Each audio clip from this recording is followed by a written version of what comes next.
sökük xatirədir mənim ömür nəğmələrim. Qərib-qərib heyəl edir mənim ömür nəğmələrim. Saçlarımda məhə dönür, gözlərimdə şehə dönür, miskilli bir hə dönür mənim ömür nəğmələrim. Ömür yarpaq yarpaq gedir, eşqin məni dəli edir, həsrətin bağrımı didir mənim ömür nəğmələrim. Niyə yozulmur bu yuxum, unudulmur niyə qoxum, bəsdir sustum biraz oxun, oxun ömür nəğmələri.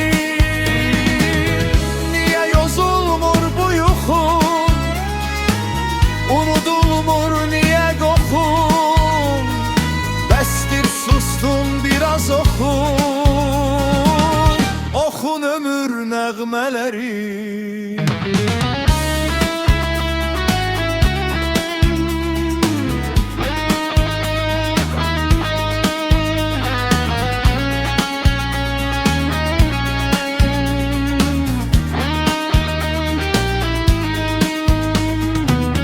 Hər yerdə səni gəzirəm, dağda dözməz mən dözürəm, dözüb özümü üzürəm mənim ömür nəğmələrim. Könlüm səndən heç nə ummur, ədan qəlbimə toxunmur, İnan ki sənsiz oxunmur mənim ömür nəğmələrim. Ömür yarpaq yarpaq gedir, eşqin məni dəli edir, həsrətin bağrımı didir mənim ömür nəğmələrim.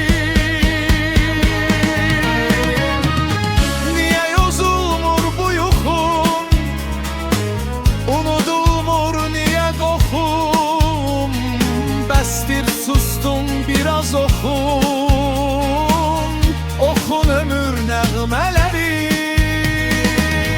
Niyə yozulmur bu yuxum, unudulmur niyə qoxum, bəsdir sustum biraz oxun, oxun ömür nəğmələri.